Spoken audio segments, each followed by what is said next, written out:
my personal experience, because for me, Rigathi going is very personal. Why? It is very personal. I am in a board of a government parastatal, and one of the morning I woke up like I have come to this show on an invitation, and we were discussing agricultural economics, and I referred to the executive order number 2 that actually squarely put the responsibility of resuscitating agriculture as an area that is going to earn Kenya quite a bigger foreign exchange, to the office of the Deputy President, specifically on the Coffee Reform Working Committee. And I said, the DP is busy fighting alcohol and drug abuse, which by that same executive order has also given that responsibility to the Ministry of Interior, and of course, we have Nakada, rather than squarely dealing with issues before him.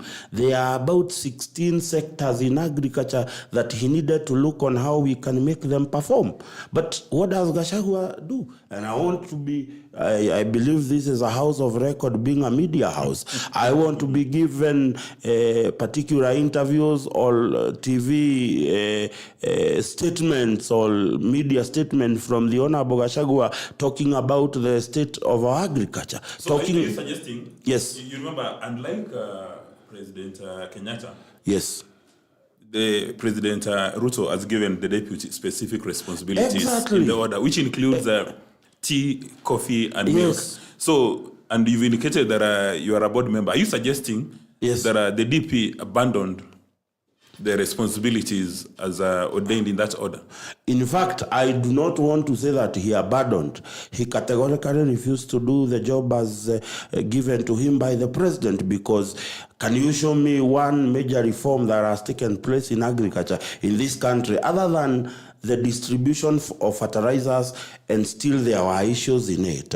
But you spoke about records, and the records suggest that he had a number of tea sector meetings. I recall one in Kericho, where he met the stakeholders. So that one doesn't count. Then in that stakeholders meeting, on the final day of that stakeholder meeting, there were resolutions that were made by the coffee stakeholders. One of them was the reforms in terms of the acts that govern, tea, acts that govern tea. That act has been lying in the office of it's called the PS in charge of parliamentary affairs.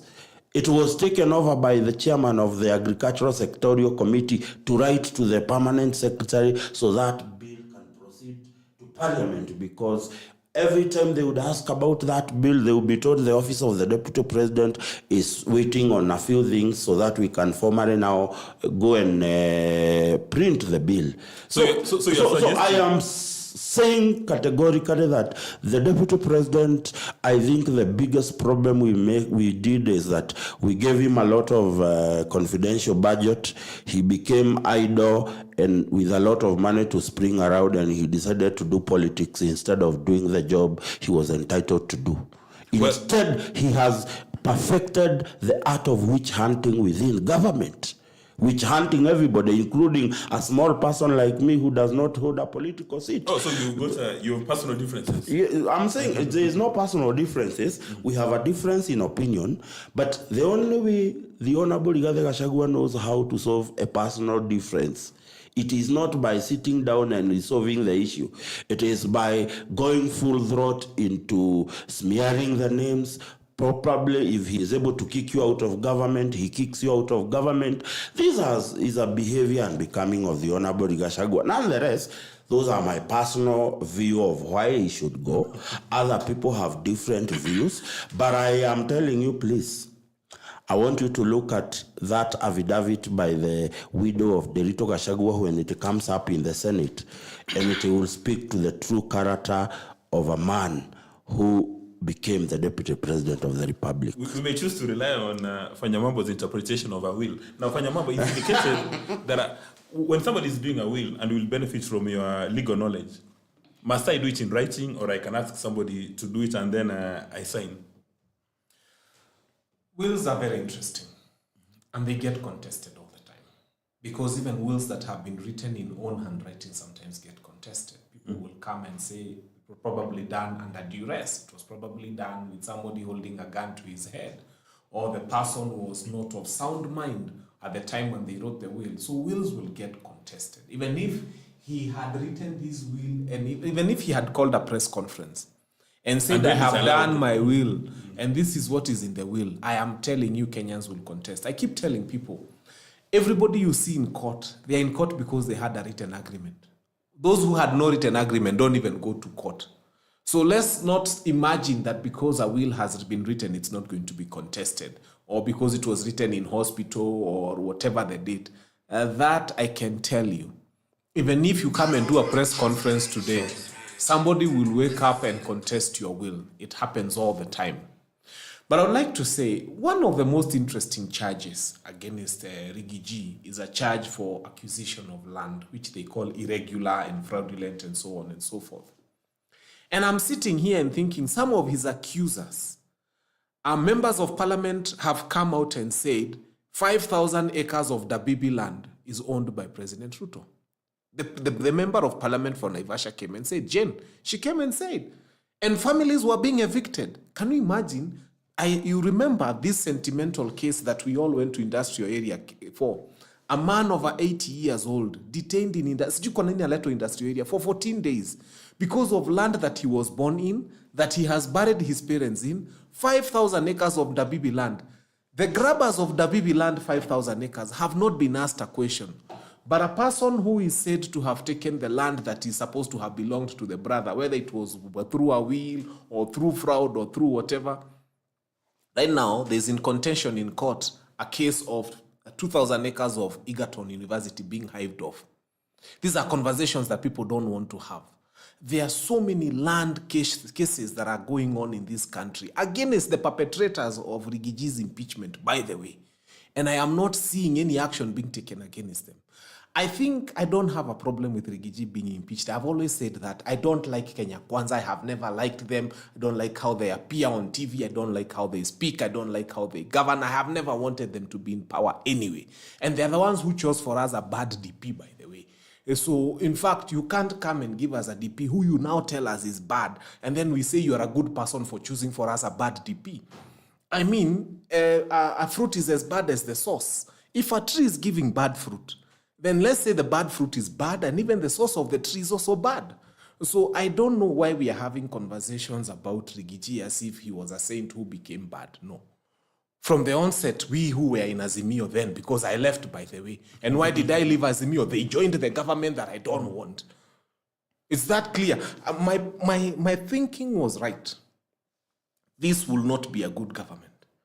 This will not be a good deputy. This will not be a good president. Now, they have proven to us that they even hate their own deputy. And they have marshaled 281 members of parliament to prove that they don't want their own deputy. If they are the source of a bad deputy, what makes them good? I mean, a tree is known by its fruits. You cannot give us bad fruits and then say you're a good tree. What if they experience the Damascus moments? I suspect you've interacted with the Bible. What do you mean by Damascus moment? I am telling you, this is not a situation where a deputy came from heaven. This is a person who had lived in Kenya with Kenyans, and Kenyans were saying, we have our reservations. And then they went ahead and made him deputy president. And now they are treating us to a circus. There are so many other important bills that would be going on in parliament. We are wasting taxpayers' time and money discussing a bad deputy president that they brought for us. No. So, but on the flip side, assuming, to use your words, assuming that Kenya Kwanza gave you a deputy bad president, and they've come to the realization that these are bad deputy presidents. Yes. Is this not incumbent on them to ask him to take a walk? Because another 3 years of a bad deputy president is a disaster for the nation. But you see, my friend, this is not a bad deputy president existing in a good government. They are telling us he's a bad deputy president existing in a government that wakes up one day and says that 104 billion can go into systems for SHIF. And we are supposed to be okay. That Kenya could not raise 230 billion to renovate its own airport, and we are supposed to be okay. Kenya can. I mean, if we are collecting up to $1 trillion in a year in tax revenues, why are we not able to say, wait a minute, A trillion divide by 30. I mean, 230 billion divide by 30 years. I mean, I am telling you, there is insincerity on the airport. Yeah, there's insincerity on everything. So, Rigiji, stop telling us Rigiji is bad. Tell us you are a collection of bad governance, a collection of people who have no idea what they are doing in power, and you need to go and miss. Yeah, and unasikia Wakenya wanasema kufa dereva, kufa makanga, kufa mechanic, kufa kamagira. We don't want the whole lot of them. Yeah, I see Owidi is furiously taking notes. But what are the consequences of DP going to the Senate? What are the likely outcomes? It's predictable. But I like the fact that our Senate in totality has about 67 members. I mean, a third of that would be about 23. If it was an issue of money, I think he could afford 23. But I think also... What do you mean? If he was buying... Because in Kenya, many things... I mean, there was a time... Are you suggesting that... there was a time when people were getting 10,000 in the toilets. And you remember it was a big news item. 10,000 in the toilets. So I don't know why it's so hard to have these conversations. I mean, Koimbori has told us about 2 million. And people have tried refusing. He said that... and then after that, they still went ahead and the DP now came himself and talked about the 2 million.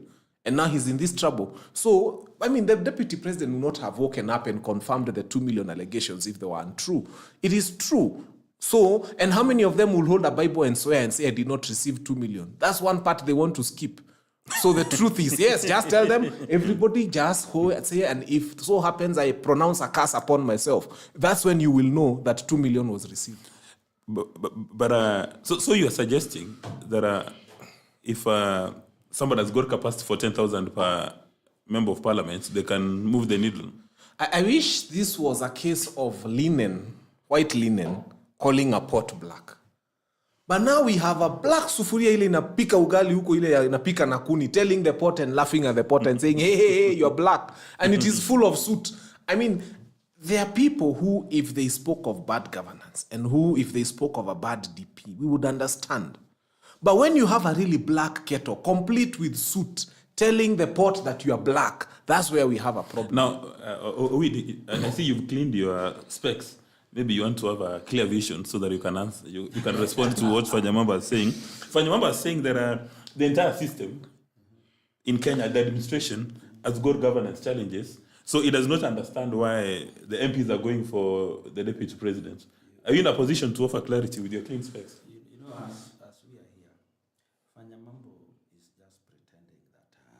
His problem is Kenya Kwanza. He doesn't support Rigiji and so on. First of all, Kenya Kwanza has not moved. I mean, Azimio has not moved into the Kenya Kwanza government. Only Raila Odinga has moved with this. Even ODM has not moved. Only Raila Odinga has moved with 4 people. If you listen to how the members of ODM are talking out there, they keep on reminding their electorate that we have not moved into Kenya Kwanza. We are still ODM. They actually say that it's a few members of ODM who have joined the administration. So to say that you have abandoned Azimio because of that is to get it. In any case, you had abandoned Azimio well before the BBG government came up. So I think you are not being honest. I have also heard you talk about if Kenya can collect up to 1 trillion a year, they can raise 230 billion a year for this. Let me tell you what is happening. This kind of money that the government raises, I want you to distribute it to what it does and see what you are going to be left with. At any particular time, it is almost impossible to find this government with some 300 billion lying idle in any account, because there are things that the government keep paying as a going concern. But let also remind you about certain things. I have heard you talk like Adani is a proven bad deal all along. This Kenya airport we have here, there is there is a company called NAS. It is a private company doing things that KA ought to have been doing at the airport, because there are certain things you cannot do as a government. A private company does it better.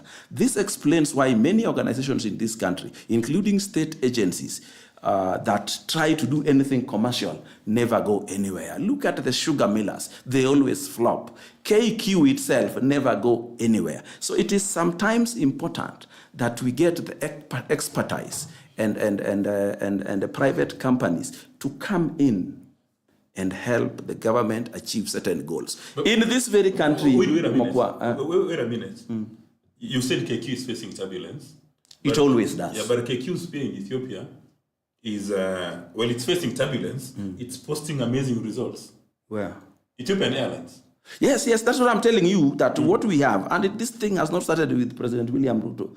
We have had a problem. There have even been hotels in this country that are owned by the government. If you go into them, they are pale shadow of what hotels look like. When a country of good people see what their problems are, they seek solutions that work. We have discovered that private sector run things in this country succeed. This thing called Adani, that people have tried to paint as dirty as possible, is simply a person who doesn't like a dog, give it a bad name, shout the bad name throughout the village so that the dog can be stoned. If you look at the headquarters of Adani in India, you will be shocked at what people in this country are trying to paint black. In fact, when people don't want you, especially politicians, even this Safaricom that we so much like, they would paint it so dirty that you do not do any business outside this country. Adani came long before President William Ruto was here. In fact, they just revived what had been brought. In this country, public-private partnership has always been there, but only 2 projects have been completed: the SGR and the expressway. How come? Because the former president had serious interest in them, and the process was fast-tracked. You know, we used to have the PPP Act of 2013 and now the 2021. That 2013 was so slow that only something a president had interest in would succeed. That is why in 2021, some of those things were to be reviewed. Going back to what he has discovered, talked at length about Rigiji. First of all, you remember when Rigiji called a press conference, if he wanted to be believable, if he wanted us to take him seriously, he should have brought the family of his brother Nderitu Gachagua there at the press conference to confirm that what he was saying was true. But keeping them hidden somewhere, one is in Manyani prison, one is where, and coming to tell the public that his brother gave him more wealth than he gave his own family, is to get it all wrong. I think the person who knows how to describe Gachagua is one Kimani Ichung'wah. He gave him a simple term.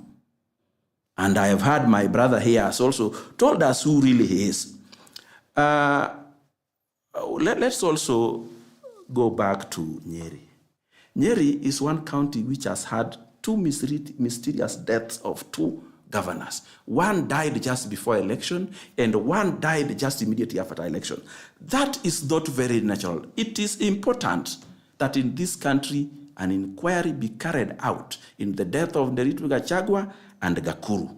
Somebody wanted to benefit from the demise of these people. I do not know who. But when such things happen in a country like this, people need to put up what is called a commission of inquiry, and we clear the air of what really happens. Because are you not exposing yourself to litigation? Asking for inquiry is exposing myself. Labor and slander. I'm asking for inquiry. I've not even said who I think may have been after their deaths, but they need to be investigated. We also must remember, countdown to the circus we now find ourselves in. There was one man called George McGoy. He was the chief of staff in the DP's office. He was removed to become an ambassador. Forward kidogo. Was that not a promotion? No, that's not a promotion. That is elimination. Remove him because he may get some of the plans we're having. Moving forward kidogo, General Ogola dies in a mysterious circumstance. And then we acquired a general, chief of defense forces. Then kidogo, we have a very serious thing called Limuru 3, in which everybody in and around the DP was present. But being the person who has self-appointed himself, the kingpin of Mount Kenya, he never condemned that thing. And the things that were said there were very bad. And they are not just bad for Kenyans. They are even bad for the people of Mount Kenya who are being told that is themselves talking to Kenyans. Because they are going to they are going to sideline the people of Mount Kenya in the larger Kenyan community if they keep on saying things that I've seen the DP keep saying. After that, after the Limuru 3, we had... You attended Limuru 3? I spoke.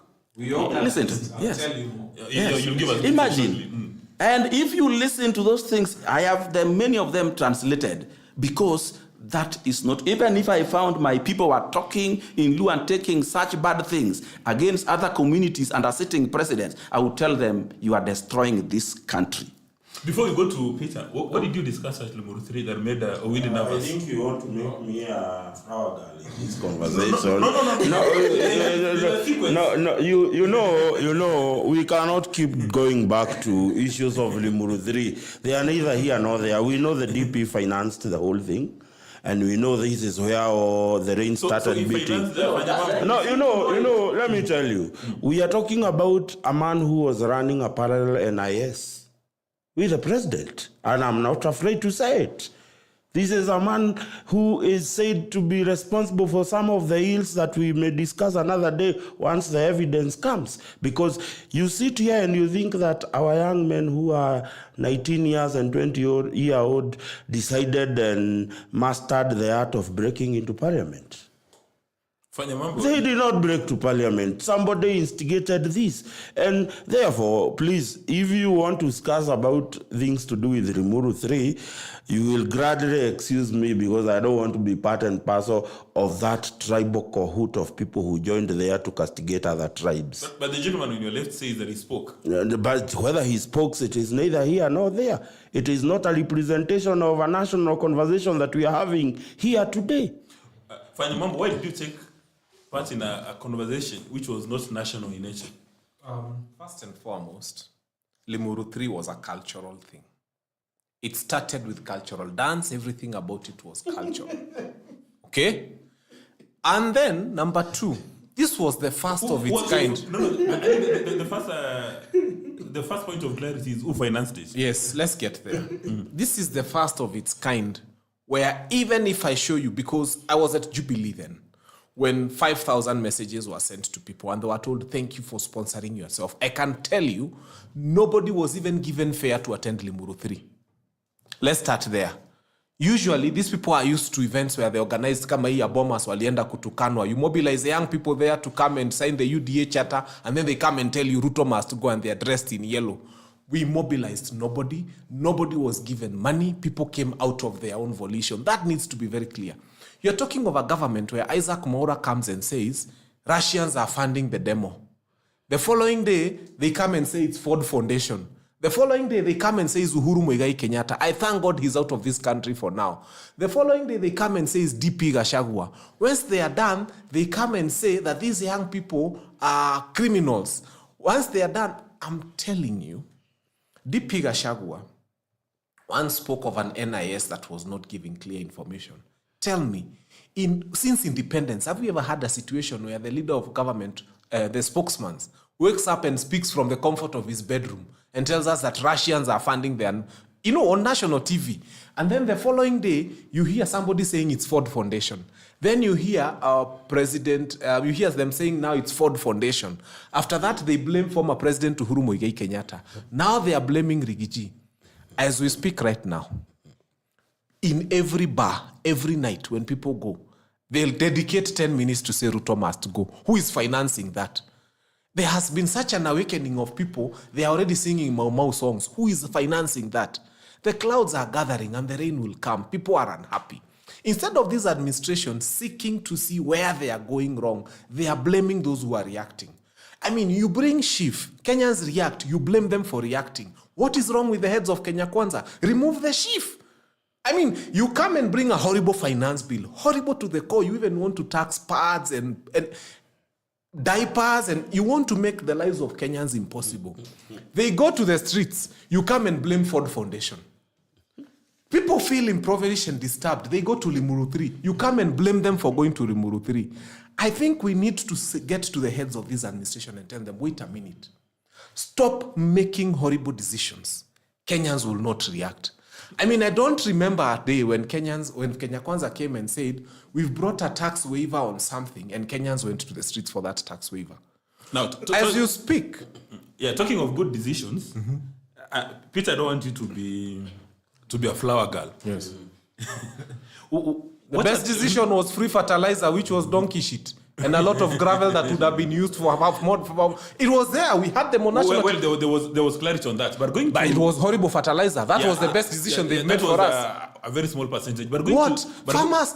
No. You can't trivialize what farmers went through. No. You're painting a picture as if it was 100%. They indicated that it was a very small percentage. No. And farmers, there was clarity. But let's go to these subject matter, so that Peter doesn't see himself as a flower girl. What are the likely consequences of the Senate session this week, Wednesday and Thursday? Or rather, I'm no outcome? I'm no prophet. But I think the best Rigiji will do at the voting of the Senate is 9 senators. The senator of Kiambu will vote to keep Rigiji. The senator of Nyandarua will vote to keep Rigiji. The senator of Murang'a will vote to keep Rigiji. The senator of Kirinyaga will vote to keep Rigiji. The senator of Kajiado will vote to keep Rigiji. The three senators from the Kamba will vote to save Rigiji, and one nominated senator. But nonetheless, allow me at this point to deal with the fallacy that is being preached in the Mount Kenya region. And because today, if you walk into the Mount Kenya region, you hear people say, "Huyo Ruto atatuona 2027, tutapatana na yeye." And the fallacy is that as Mount Kenya, we have the numbers and we have the land. You know, the two things that were very important to Mukikuyu at independence was procreation and land. But I want to dive into the numbers of the 2022 general election, because that is a mess. When you see Fanya Mambo and other people who come from the mountain like I do, furious here, the message he's putting across is not supposed to be fed to the entire nation. It is supposed to be fed to that fallacy of Mount Kenya that we have numbers and we will be able to send the deputy president home. At the end of the day, the reason why we have an election, it is to either send someone home or confirm them for another term if they are eligible for the same. Now, 2022, 4.5 million people in Mount Kenya voted. I'm not talking about those who did not vote. I'm talking about those who voted. Around 4.57 or thereabout voted in Mount Kenya. There is what I would call the Kavirondo nation, for lack of a better word, a joint of the Ruos, the Ruhias, and the Kisis. Another 4.6 million people voted in the 2022 election. There is what we normally refer to as Kamatusa. Kamatusa is Kalenjin, Masai, even add the Somalis, the pastoralist nation. 2.6 million people voted. You can Google the numbers. 1 million people in the coast voted. Another 1 million people in Ukambani voted in the election of 2022. Now, even apply the policy of buy one, get one free, and join Kamba and Kikuyus together. That's about 5.6 million people.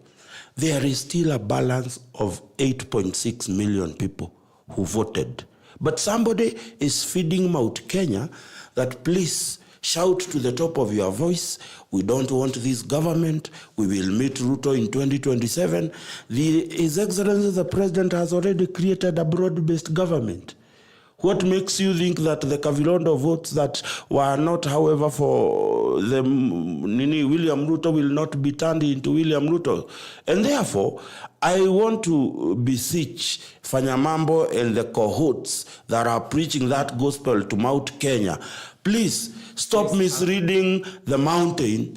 Stop taking mountain astray, that 2027 we find ourselves alone, standing alone and being in the opposition. And you see, let me tell you, and I say this with all fear and the respect I command, and I hope I will be able to dig deep from my phone.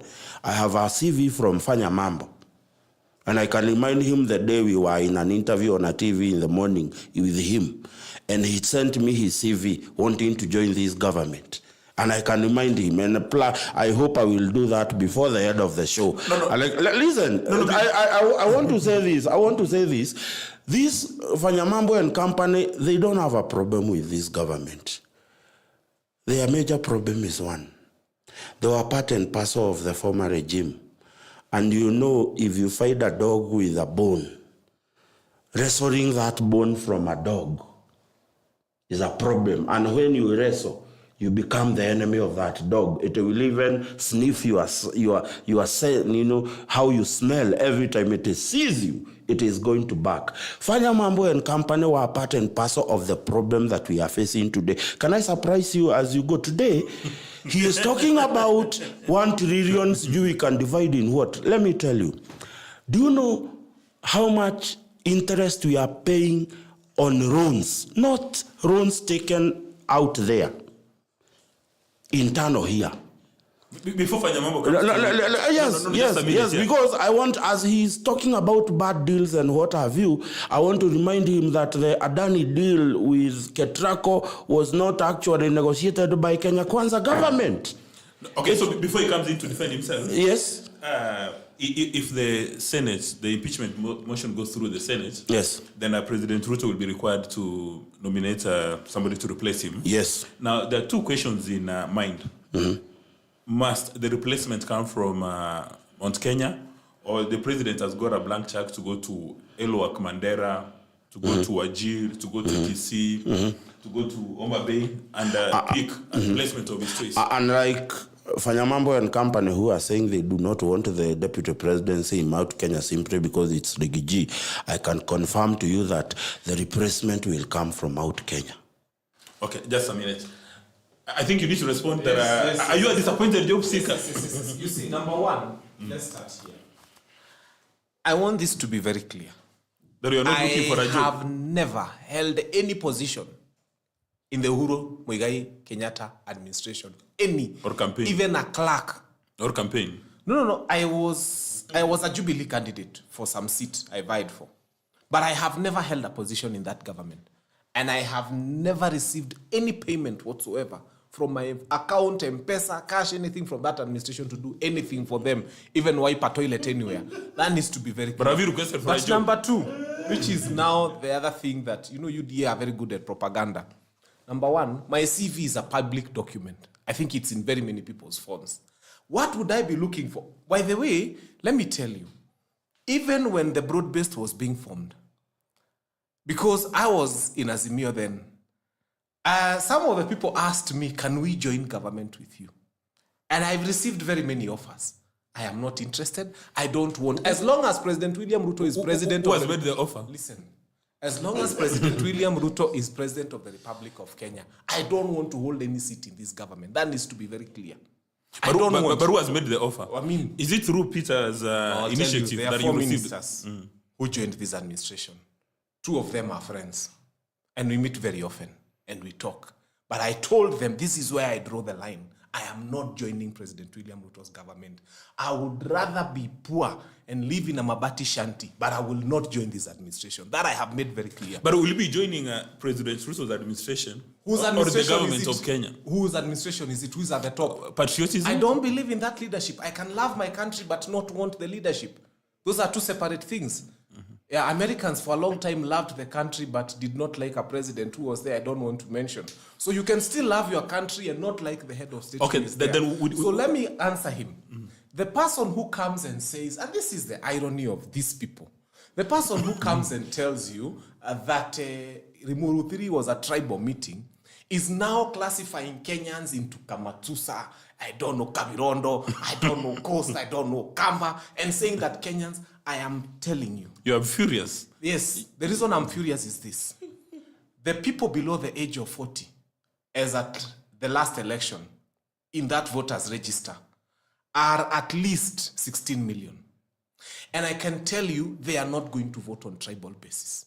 In 2027, you've seen what Gen Zs have done. And I'm telling you, in 2027, easy hesabu. No, let me tell you. Easy hesabu. Let's watch people wanacheka. People are watching us online. This is an online TV show. And we are online everywhere. And people have made up their minds. They are not going to vote as Kamba or Kikuyu or Luo or tribal cocoons. People are coming out to vote out William Ruto. And I'm telling you, even if it's going to be Wajakoya against William Ruto, or me, Fanya Mambo, or somebody who has never been seen on the screen, people are coming. As long as William Ruto is going to be on that ballot, they are coming to vote him out. Let's go to the second. Doesn't matter who he associates with. Yeah, and that is why. The other thing I needed to mention was to caution Kimani Ichung'wah. He needs to read the script. Ndindi Nyoro has read it. He's next. These people work with you. When they are done with you, they chop your head. There was nobody who insulted Uhuru Muigai Kenyatta better than Rigiji. He was at the forefront. He insulted him. He said all sorts of things. Now they are done with him. He's going. I can tell Kimani Ichung'wah, they are coming for you next. Kazi yako imeisha. Kazi yako ilikuwa kutukana Rigiji. Rigiji ameenda. Sasa utakuwa unatukana nani? Kazi yako Kimani Ichung'wah imeisha. You are next on the chopping board. You are going to be chopped. This administration is going to use all these people and then dump them. Before we go to Owidi, who's been patiently waiting for about an hour, would you say that Rigiji's replacement should necessarily come from Mount Kenya? Again, I said, this is not a You see, people are forgetting about meritocracy. The reason we don't like Kenya Kwanza is not because of tribal affiliations.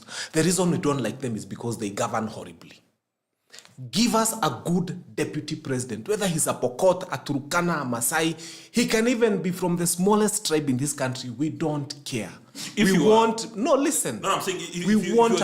you're given the opportunity to advise the president, what would you want him to consider? Meritocracy knows no tribe. Mm-hmm. Go for meritocracy, full stop. Meritocracy is not that all people who are good must come from the Kalenjin or the Kamba or the Luo or the Masai or Mount Kenya. Meritocracy knows no tribe. If you listen to Kenyans, they are saying we want better healthcare, we want to be able to afford, Kenyans want a better life. The problem with us is that we are reducing the deputy president's appointment to being a Mount Kenya issue. It is possible to get one person who in 1 year can do a lot of things that can change this country. We are looking for a meritocratic leader. Hii upuzi ya kusema Wakamba, Wajalu. Hata in 2024, for crying out loud, we are still trying to think of a deputy president in terms of where he comes from. What kind of nonsense is that? It has to come to an end. We have to start asking, what is he bringing? Now, I've seen you've been taking water, the entire combination, and you're shaking your head. You know, Fanya Mambo lives in his own world. Because if this Gen Z had decided the way he's talking about, they would have not run away immediately as some people were appointed to government. The Gen Z revolution just went there was nothing like abductions. In fact, people, even lawyers like you, call arrests abductions. How do you want arrests and abductions to be different? Anyway, let's not go there. The meritocracy you are talking about in DP. That DP himself has not seen his appointment as merited, but rather a votes attracting appointment, attracting, according to him, 47% of the votes that the president got. So it is only you who thinks that a DP, a person who has no portfolio, should be appointed on meritocracy. If there is anybody in government who cannot be appointed on meritocracy, but for votes attracting, it is the DP, because he has no portfolio. He is there as a spare wheel that in case the president is not there, he comes in. Number two, to think that the Gen Zs have decided they are going to vote William Ruto. We came here long time ago with something called hustlers. And when votes came back, the hustlers in Kavirondo, as he puts it, in Kamatusa, did not vote like hustlers. Not Gen Zs now. Even Gen Zs are not going to vote like that. They are going to follow their leaders, their people. The way Rigiji has always wanted the Mount Kenya to follow him because he's one of their own. In matters that... let me just say a tenant cannot become a co-tenant. Let's go to... So what did you say? A tenant cannot bring in a co-tenant. Okay. I'll tell you why that has to be said.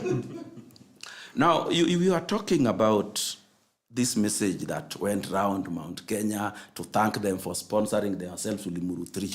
And you are telling us that was the only meeting like that. How can it be Limuru 3 and you still say it was the only one? There had been one in 1966 and Limuru 2 in 2012. Limuru 1 was to block Jaramogi from taking over after Kenyatta. Limuru 2, which is in 2012, was to block Raila from taking over after Kibaki. Limuru 3 is supposed to remove William Ruto and block anybody. Since the 2010 constitution, only a person from Mount Kenya has been president.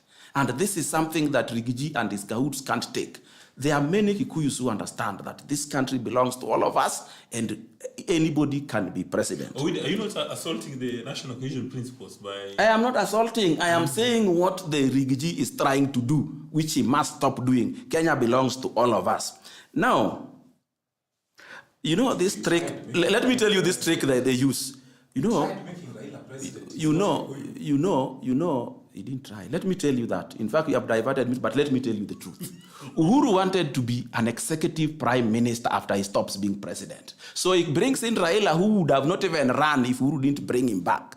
That, Raila, I am going to make you president, but help me pass BBI. BBI was going to give Uhuru 70 more MPs with only 2 coming from Raila's backyard. So that after the election, in parliament, they would elect Uhuru, executive prime minister, and Raila as ceremonial president. Uhuru would have continued to be head of government going forward. When BBI failed, he stopped supporting Raila.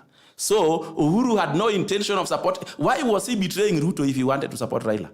He was not betraying Ruto for Raila. He was betraying Ruto for himself. So it is something we know. Anyway, just wait patiently. This trick of telling the people, thank you for sponsoring yourself, is a self-defense in advance because he knew. You know, he told you this guy was running a panel NIS. He knew it will be discovered that he was the person behind the Limuru 3. So he was already defending himself in advance. Just like he went to Mombasa to dissolve himself about sponsoring the Gen Zs by saying, oh, they are leaderless, they are partyless, they are tribeless. How did he know and nobody else knew that they were like that? He is the first person to tell us those leaderless, partyless, and tribeless. It is Rigiji. How did he know? When you're saying that when Gen Z went to the streets, they had no agents. They had no capacity to think on their own motion. Let me tell you, even if you put the most brilliant people on earth together, 1 million people, without a leader, they can do nothing. That those Strathmore guys who came with perfumes worth anyway, I will give you the opportunity to say that. No. So you are telling us that it is wrong because they first claimed it was Ford, then they claimed it was who, then they claimed it was Rigiji. Let me tell you, the Gen Z uprising, the revolution, the attempted coup, it did not matter who funded it. It mattered who was behind it. It is who was behind it that we are more interested in. Where the money came from, we don't care. Who was behind it? Rigiji. Now, let me tell you, since the C... No, Rigiji is going to sue you. It's okay, let's meet there. This is the horrible finance bill. Yes, that finance bill was a beautiful excuse. Let me tell you, this man called President Uhuru Kenyatta, do you know, when he had acquired all the milk processing plants in this country, he took to parliament. And we have an act which says you cannot sell unprocessed milk. This man, when he did his so-called fertilizer manufacturing plant, he took to parliament an act that say in this country you cannot use animal. And those are 2 horrible acts. Those are self-serving acts. And you are alive and an adult and you said nothing. And now you are telling us about Adani, which you know nothing about. So let's... But how can you suggest that Allah doesn't... Let me also tell you something. No, I will give him time. Let me tell you something. The Kamba will not join a tribal thing called Mount Kenya in removing Ruto. I have known this man called Kalonzo Musyoka since I was myself a youth. He will go with the president, William Ruto, going forward. The reason why he had issues, we know, and it is overtaken by events. Or do you think after Rigiji is impeached, he will still follow him? And there is again no Uhuru to follow. And you know, Kalonzo Musyoka has always taken the correct side of politics. So, and again, I wonder who is this candidate you are thinking about that will require Kalonzo's support. Another thing which I wanted to tell this gathering before I go anywhere Rigiji is not a creation of Mount Kenya. Rigiji is a creation of President William Ruto. When President William Ruto appointed Rigiji to be the running mate, he was a first-time MP who did not stand a chance. We were even wondering who is this big. At least we knew the interior CS. So to come and tell us that I gave you 47, by the time Rigiji was being nominated as a running mate, Mount Kenya was already solidly behind President William Ruto. President William Ruto had the option of appointing anybody else. So Rigiji is this person who will always lie and tell the world that I'm the truthful man. Do you know why Rigiji coined this term truthful man? Because he had set his attack dogs to say President William Ruto is a liar. So he wanted to play on the opponent of the president. Rigiji is not being impeached because of some of these things that you saw listed there. Yes. Some of the things he did are treasonable. Now, wait a minute. You know, you made a statement that I would make a normal, rational Kenyan have blood pressure. You've indicated that there is no meritocracy in the appointments to members of the cabinet. There is no meritocracy in the appointment. No, I said DP. Only of the DP. Cabinet have portfolios. Only the DP doesn't have. So there's no room for meritocracy. Merit what? Okay, we will get somebody who can possibly, maybe in future, become a president of the Republic of Kenya. But because at the time we are going for a person who is going to help the president collect votes. Wait a minute. Again, a further alarming statement. Article 147 suggests that the deputy president is the principal assistant to the president. That number 2, he shall offer wise counsel to the president. How do you offer this wise counsel if meritocracy is not one of your unique selling propositions? How do you chair the tea, coffee, milk reforms if there is no meritocracy? So are you suggesting, as Peter had indicated, that a DP is just a flower girl? Reading newspapers, feeling... Let me tell you, you have reminded me of something Fanya Mambo said about Rigiji. That Ruto gave us a very bad person, and this is a person we have always known all along. He also voted, or his people voted for Ruto in the Mount Kenya. But William Ruto is a person we have had since 1992 in politics. So we all knew him, and we believed he's a good man. To come and paint it black now and tell us he's not a good man is, I think, trying to close when the horse has already bolted. Ruto is a good man. Rigiji, we thought he was a good man, but we have seen the way he's acting.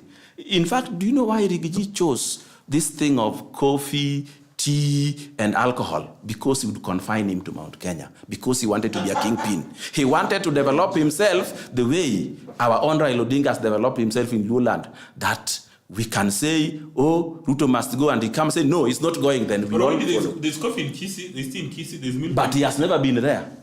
He wanted something that his people will appreciate if he's being seen doing, because his primary goal was to take over his people and use them to remove President William Ruto from power. And fortunately, he was seen in advance. Let me tell you, if Rigiji does not go, the first group of Kenyan who will suffer most are the people of Mount Kenya, because they will have a tyrant as their leader. A person who had promised the people of Mount Kenya that if you don't toe the line, if you don't listen to the ground means listening to Rigiji.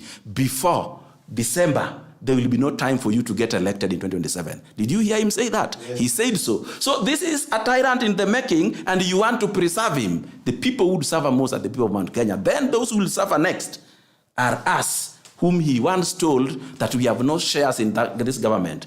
Thank God he almost brought this government office down, and in the process, we injected enough shares, and now we are also shareholders. But if you retain him, he may reclaim the shares that we bought. Fanya Mambo, you said you don't like this administration. Yes. But if you are in President Ruto's position, how would you manage Mount Kenya's expectations? You don't need to manage Mount Kenya's expectations. That's where we go wrong again. Let me tell you, right now, every parent is crying about the high school fees that we are paying because capitation is not being taken to school. Every parent is crying. Like, you've seen what is happening to people who are going for dialysis on cancer and so on and so forth. My friend, fix the country. Stop this exorbitant taxation. Stop talking to Kenyans as if you own the country. I'm telling us, if today we started making high school and primary school affordable, Kenyans will love this administration. Stop thinking of pleasing Mount Kenya, then pleasing Luo Nyanza, then pleasing... There are things that are universal to us. When people go for kidney dialysis, after this horrible shift, Shakahola insurance, whatever, nobody wants to... So in other words, you're saying, what the president only needs to do is to deliver on his manifesto. Yes. Place a premium on meritocracy. Yes. And when you do the right things for a country, look at Rwanda. People are now leaving private schools and going to public schools because public schools are run better. They are managed better. They look better. They are cleaner. So when you hear people coming here and saying that it's an excuse, that government institutions don't run well, so therefore we should privatize them, it means the people running government are incompetent. What government institutions are supposed to be? They're supposed to be the centers of excellence where private sector is supposed to come and learn from, because government has got capacity to hire the best. In Rwanda, I am telling you, people are leaving private schools in drones and going to government schools because they are better. So what is wrong with our country that we have to start leaving everything good to the private sector? This country is not doing well because leadership is not okay. And people have started thinking that now tea is from Mount Kenya, coffee is from... No. Do the right thing. If you look at the buying prices for coffee out there and tea and what our farmers are being given, there's a huge disparity between what we are getting and what our farmers are being given. So don't look at it as a Mount Kenya thing or a Kericho thing or a Kisumu thing. No, it is a country. It's about governance. It's about good leadership. And when Kenyans go to the streets about something, please stop thinking that Kenyans are the problem. As government, start seeing yourself as the problem. You are the source of the problem. You bring a horrible finance bill. You bring things that Kenyans cannot afford. You bring shift. I'm telling you, you need to talk to people who are going through dialysis. And I think you've seen it on the news and what's going on. Government is here denying and saying that we are paying. And Kenyans are literally in hospitals saying, we are paying from our own pockets. And then when those Kenyans go on the street, you start saying Rigiji is financing them. You start saying Ford Foundation is financing them. You come and create a problem. Now, when people react to that problem, you say they are the problem. Fanya Mambo, now you've created a very interesting conversation online. Some viewers are indicating that you are very solid. You're supposed to run for Member of Parliament. But one has said, Fanya Mambo is an alarmist. He's just a bitter being who is not happy for not being in government. I think he's seen your CV somewhere. So he says that... Well, a few others say that they're going to register to vote for you 2027. Others have said that your contempt for the administration is because your CV got rejected at some place. First and foremost. Or maybe, Peter, did you deliver the CV at the right place? First and foremost. I'm a politician. I might probably have to exit the studio. No. There's no way a conversation can revolve about in just 30 seconds so that you go to 1 minute. 30 seconds so that you go to him. 30 seconds. All I'll say is, in a public discourse, I don't expect everybody to like me, and I don't expect everybody to hate me. Ruto got close to half of the votes that Kenyans cast. Raila got close to half of the votes that Kenyans cast. It means I'm in a good space. In fact, if I didn't have people hating me, then I think I would be very useless as a politician. So I am happy that I am loved and hated in almost equal measure. And I'm okay with that. I am not here to please anybody. And by the way, if you don't like what I think and how I am sorry, I'm not going to change. This is just me. My trajectory is known and I know where I'm going. I donate 15 minutes to him. You've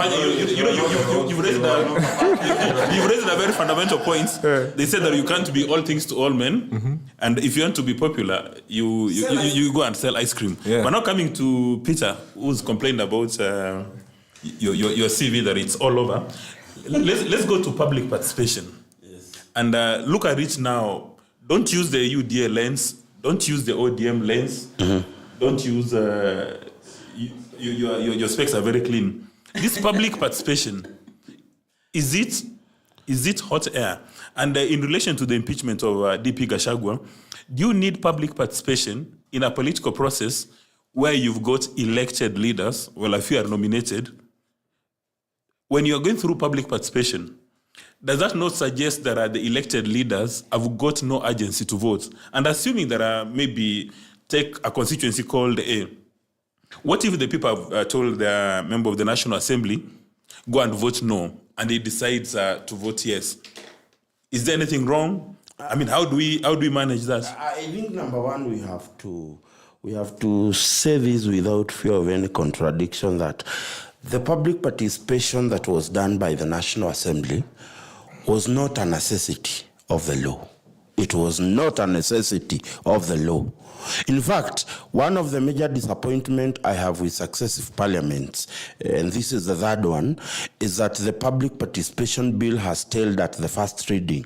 It has not left the National Assembly because the Constitution envisions where Parliament is going to enact laws that are going to actually focus on how public participation should be done. Whatever was done by the National Assembly through the clerk of the National Assembly was an assessment to help members of Parliament gauge the moods and see the views of the people who elected them. But not anywhere in the law does it mean that public participation was going to be the parameters under which a member of Parliament... Wait a minute. What yes. the judge is saying that there must be public participation anchored at the constituency level, and the clerk of the National Assembly issued instructions to that effect. As long as it was not what we call a constitutional interpretation being issued, orders being issued by a judge. Those are things that can be argued in a court of law. Today, we don't have an existing public participation laws, which is very wrong anyway.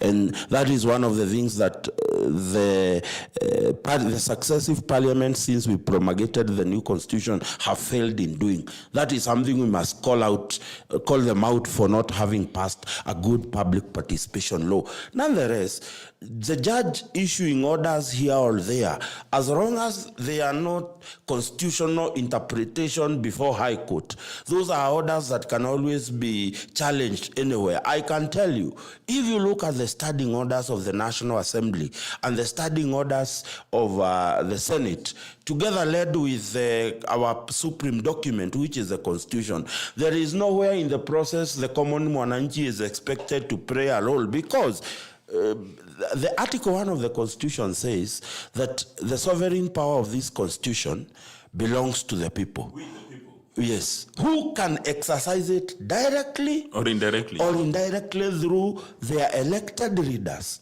The 200,000 natives of Limuru constituency, where I came from, since they could not fit in the National Assembly, which has been appointed to make laws and decisions on our behalf through registration, representation, and oversight, chose one Engineer John Keragushege to represent them in the National Assembly in the belief and in the interest that he is going to make sound decisions on our behalf. We already donated that part of the Constitution as far as the impeachment is concerned. And that is the truth.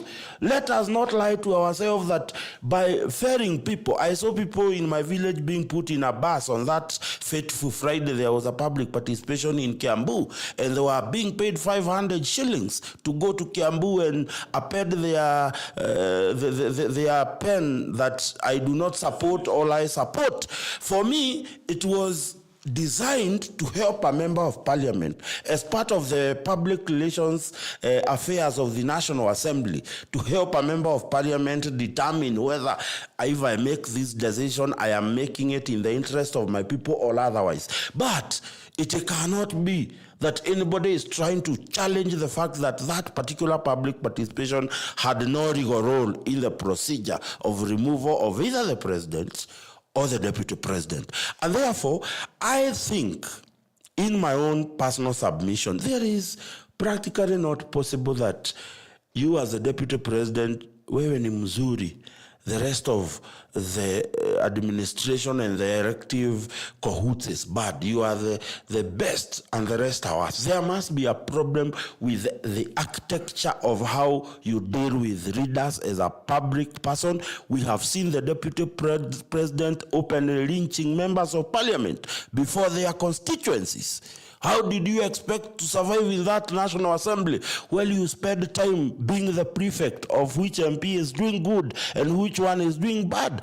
The reason why that particular responsibility was never given to a reader to erect, it was given to a commoner, a Kenya of 18 years old with proper registration as a voter to make the decision. 5 years, we will make a determination as Limuru people whether our member of parliament has worked or not. That is not a responsibility of the deputy president. You decided as a deputy president to become a prefect, to come and try and tell people, those people who do not toe the line, you come and you tell people they are not working. That is the problem he did. And let me tell you, if the members of parliament have voted to impeach Gachagua, it is because of not so present personal experiences with the man. And I can tell you, there is no amount of money that could have changed the attitude that you build yourself against yourself as far as members of parliament are concerned. It is very wrong. And therefore, I think, as the Englishman says, if you make a bed, lie on it. No, because Owidi has just made a bed, and a member of the audience has said that the member of the audience is surprised. I'm not going to read exactly what he said, but I'll try just to manage your expectations. That a man from Kavirondo, I suspect that is you, is being used to sanitize this administration. So as you prepare your answer, Fanya Mambo, when you talk about, when you speak about public participation, there are two aspects. There's the qualitative and quantitative. And Peter here has dismissed public participation and he said it's hot air. And I saw you were shaking your head vigorously. So I don't know that you're in agreement. Number one, allow me to just briefly go into a constitutional law class. Because Kenyans have a habit of reading... Yes, for all of us. Okay. Kenyans have a habit of reading the constitution and it says this. Now, there's something called canons of interpretation. Those ones will only be taught in a constitutional law class. And one of them is called the mischief rule. Exactly. What mischief was trying to be remedied? What was the lawmaker, which mischief was the lawmaker trying to remedy by bringing about public participation? And the mischief was that maybe 281 members of parliament might, as Koimbori said, receive 2 million shillings and vote in a particular way. So it means even if they are meant to represent their people, it is not always that they represent their people. Sometimes there are other motivating factors. What am I trying to say? I'm trying to explain here that number one, public participation is contained in Article 10 of our Constitution. It is one of the pillars of governance. So you cannot build a house without a pillar. So if you want to govern this country, public participation is a pillar according to Article 10. If you go to Article 118 of our Constitution, it speaks about the need for parliamentary processes to be made public and for Kenyans to be given a chance to feel that they participate in parliamentary proceedings. And that is why, as much as possible, they televise them. So when we talk of public participation, you have to look at Article 118 and Article 10, and also look at the canons of interpretation and go to the mischief rule. The mischief was, what if I'm able to afford parliamentarians and I pay them? And that's where the role of the public comes in. So public participation was critical. And that's why they had to hurriedly organize public participation. But they forgot. When they were doing Adani, they forgot. When they were doing Shift, they forgot. They didn't even do it they just forgot. It was convenient to forget. They didn't do it even in a ward. So that is all I wanted to say about public participation.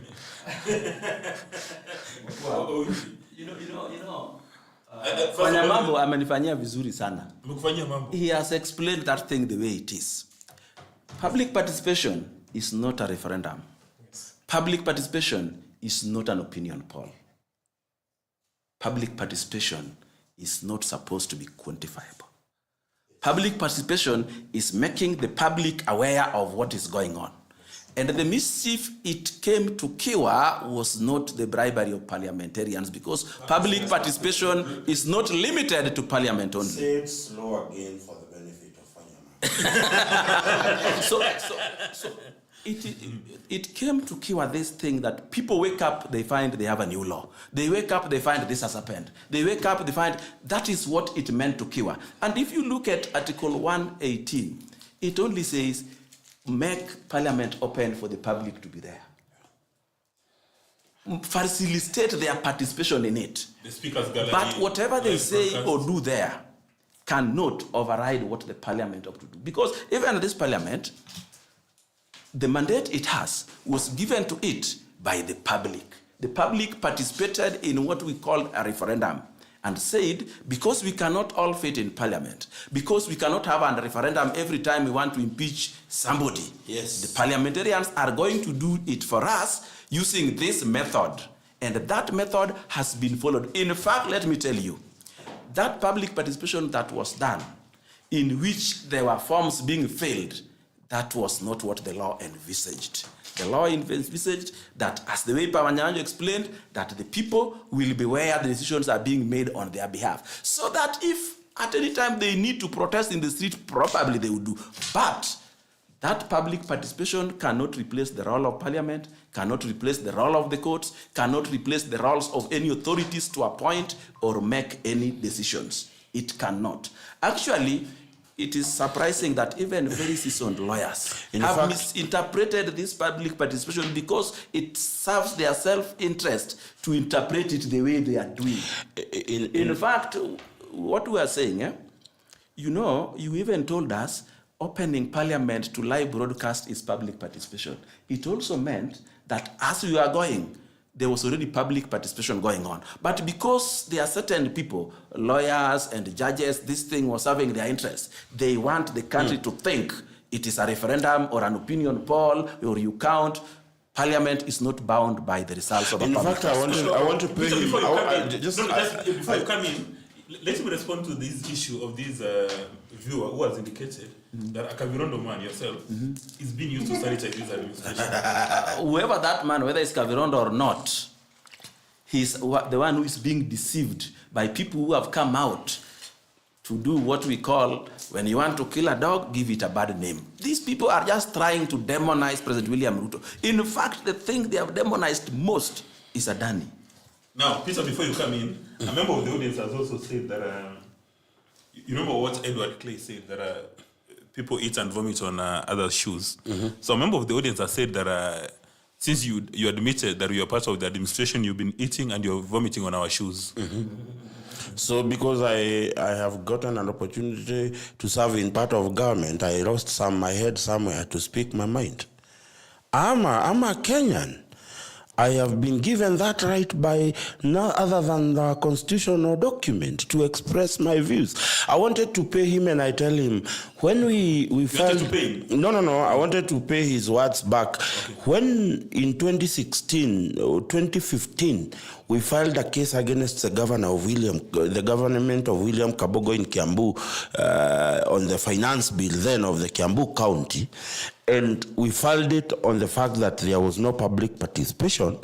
The Justice Odunga found the government of Kiambu to have voted by actually listing down and paying people some fuel back home as part of public participation.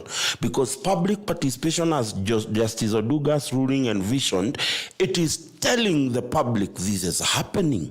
It is not necessarily for them to take any action. It is for them to know that that particular thing is happening. And in fact, if you look at my tweets, I was against the signing of those documents that were being taken to Kiambu. It was illegal. It was not supposed. In fact, I should have argued in court public participation had already happened because the entire laying down of the motion of the removal of William Joyfrey Rigathi Gachagua was actually broadcasted live in Parliament. Anyway, you will always hear people say that we vomit because we are in government. I am also the same person who has criticized this government on the industrial parks that we were building that have not been complete. And therefore, I want to say this. When we are talking about the impeachment of a deputy president, we were not talking about the impeachment of Rigathi Gachagua, the Mount Kenya kingpin. We were speaking about the impeachment of Joyful Rigathi Gachagua as the deputy president of the republic. Every time Rigathi Gachagua is under siege, he never goes to the north or the south. He is always heading east. Where does east take him? Thika Road, all the way to Nyeri, and the farthest he goes is Meru, and then back. You see, I do not understand that a man who is holding such an important position in government and going by the executive order number 2 that has been given to him by the responsibility given to him by the president. And I am still challenging the people at the back room here who have all those records to tell us that this is Rigathi Gachagua speaking about reforms. This is Rigathi Gachagua speaking about coffee issues. This is Rigathi Gachagua speaking about milk. I am even challenging you to look at his particular speech when he went to Kericho. Remember the the tea meeting in Kericho? I'm actually referring him to the statement that he took there. He was simply grandstanding and talking about politics rather than talking about the real core issues affecting the people who are in the tea business. Now, another person has accused you of being selfish, yes, suggesting that regarding Gachagua's replacement must come from the mountain. You see, I will tell you, and this is the truth of the matter. Kenya, whether you, in fact, do you know our constitution, and my friend, or maybe Fanya Mambo, our constitution actually recognizes our cultural values and our tribes where we come from. It is clearly recognized in our constitution. That is number one, because the constitution recognizes our different cultural values and embraces them as part of who we are in this country. I can tell you, let us not stop being funny and pray to the gallery that our masses do not vote in accordance with our region and where we come from. Let us not, sit here and pretend. Of course, I expect Fanya Mambo to do that and appeal to his constituency as a nationalist. But the truth of the matter is that numbers in Kenya vote in accordance with how the leadership of a certain region goes. And the truth is, just because Rigathi Gachagua decided to be one bad man from Mount Kenya does not mean that the rest of the leaders in Mount Kenya are bad like him. I can tell you, every government in the democratic part of the Kenya electioneering period has been won through consolidating numbers from regions. And as a Mount Kenya, I am not afraid to say that we are not necessarily the majority. In fact, I am sad that we used to be the significant minorities, and as things are going, we may not become the significant minorities anymore. But we bring numbers on the table. We played a role in bringing this government. And this government is not going to change until 2027. It is only fair that when we have removed one bad omen from Mount Kenya, he should not represent, because before Rigathi Gachagua was elected or selected as the deputy running mate of William Ruto, it was wrong decided that the deputy president will come from Mount Kenya, way before Gachagua was picked. Using your logic, yes, Peter, yes. It means that Ramaphosa wouldn't be president of South Africa. No, you will be doing our democratic system injustice if you compared our democratic justice into that democratic architecture of South Africa. They are not the same. They do not work the same way that we work. And therefore, what I am saying is, we decided that, or rather William Ruto decided that Rigathi Gachagua will become his running mate.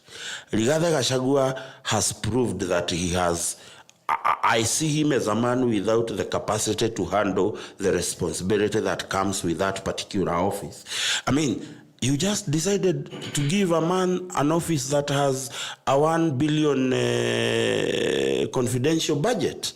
And he went bizarre by seeing money that he has probably not seen given to him. And therefore, I suggest and I believe that William Ruto is an honest man. He decided to get his deputy from out Kenya. Rigathi Gachagua was not a catalyst for that particular decision. He is a beneficiary of that decision. And therefore, it is only fair that another man from out Kenya should serve, because this government was put in power based on numbers. And we brought the numbers to the table. And we are not talking about post-2027. We are saying between now and 2027, we had agreed with William Ruto that he is going to give us this position. It is only fair when we have overcome the bad omen in government, we should award that particular position with somebody who is going to help William Ruto govern, because that is what must come from I did not say must come. If you hear, I did not say must come. I'm only using the arithmetics that were used to get William Ruto to power, to bargain for that same position to come back. You've been very diplomatic. I think I have said again, and I'll continue to say again.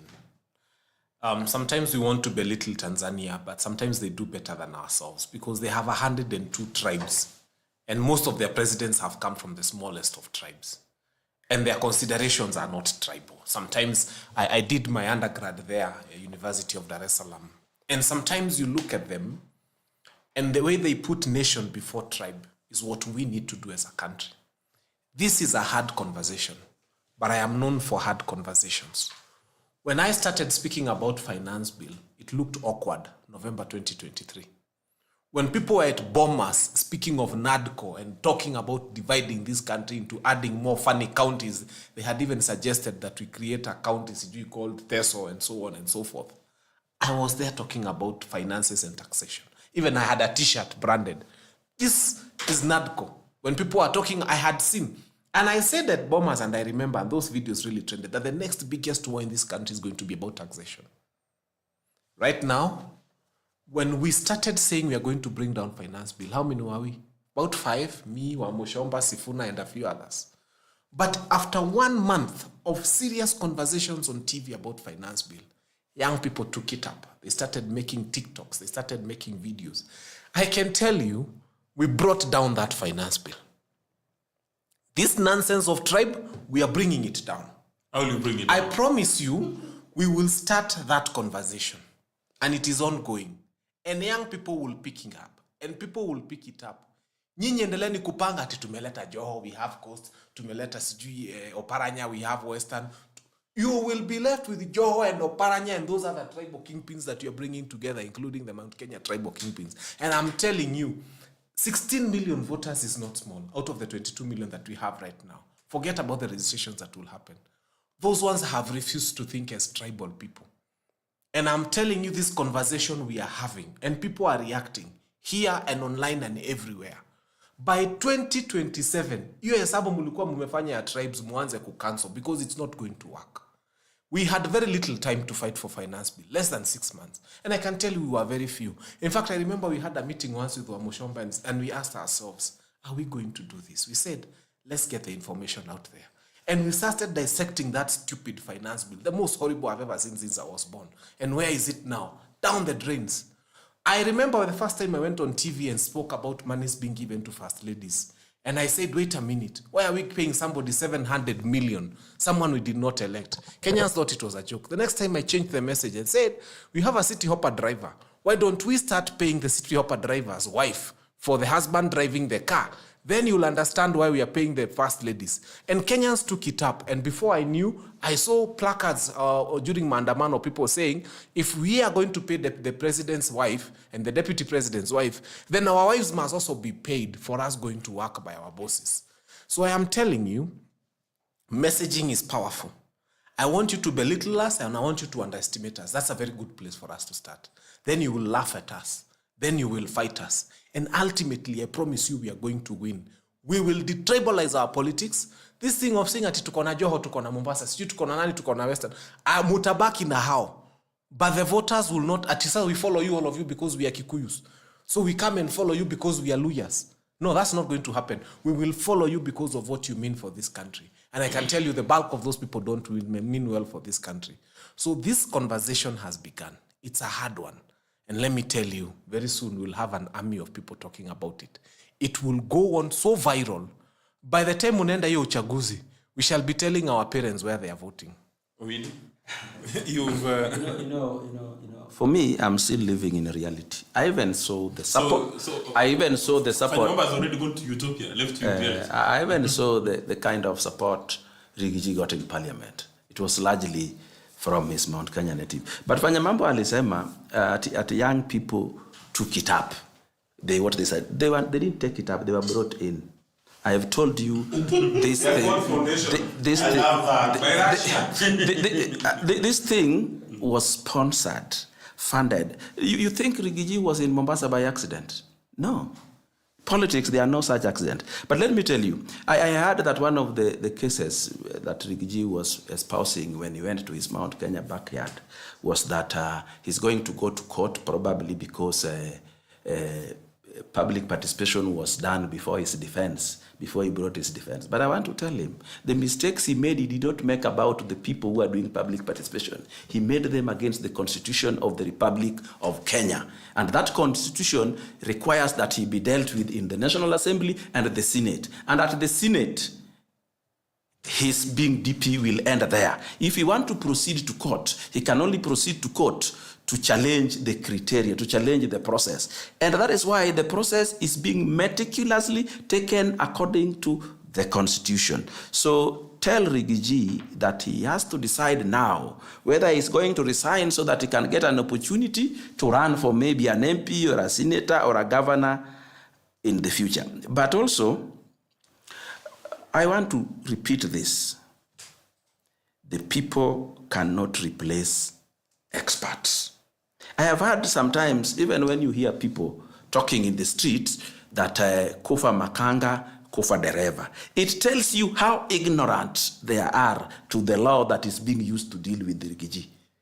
Because nobody has talked about Article 50. We are on Article 145. We are on 150. So we can't take things that are supposed to be done by experts and tell us the public participation is saying doctors are not supposed to do this, they're supposed to be done by now accountants, because that's what they can tell you. So let the experts do this thing, and the people had already given them the mandate to do it. But because Charlie is not our friend. Peter, could you give us your closing remarks, 30 seconds? Okay. I know you're given to 1 hour, but 30 seconds. Yes, I'm given to what? You can say. So I think for me that we have an eventful week ahead of us with the trial chamber, that is the Senate, completing this motion.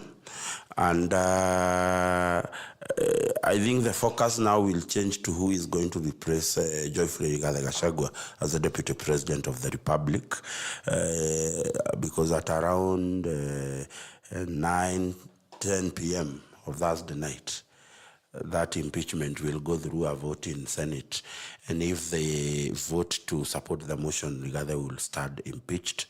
And I think the nation can now move forward to other important things. I hope you get to invite us here to discuss about the social health insurance without shouting names I cannot shout in front of my kids.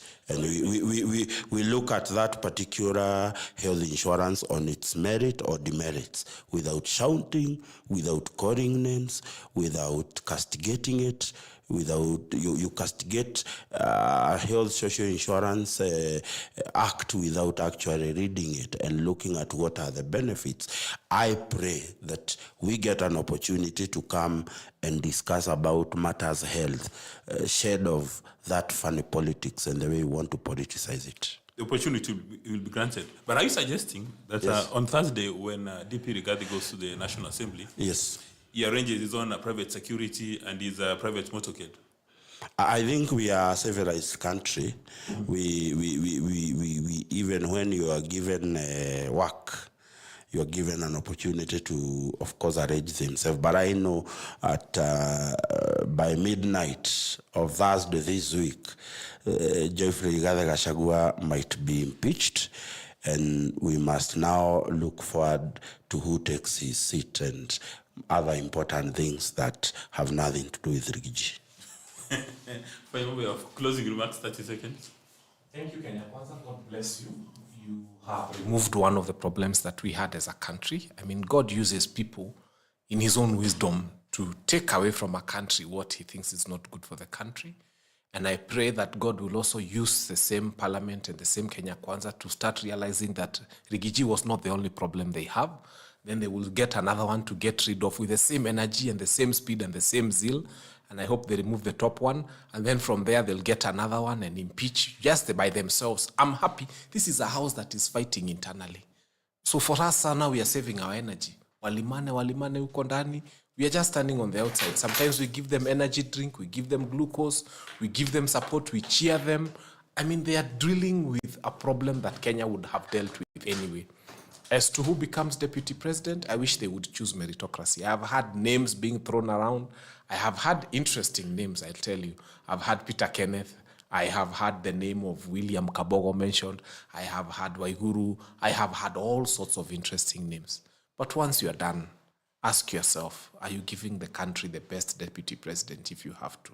Because please don't remove us from one and then probably give us a worse one. Yeah, try to get us a deputy president who can take us from point A to point B. We love this country, and I must make that very clear. But it's possible for you to love your country and not love the leadership. And that's where I am. Thank you. 31 seconds.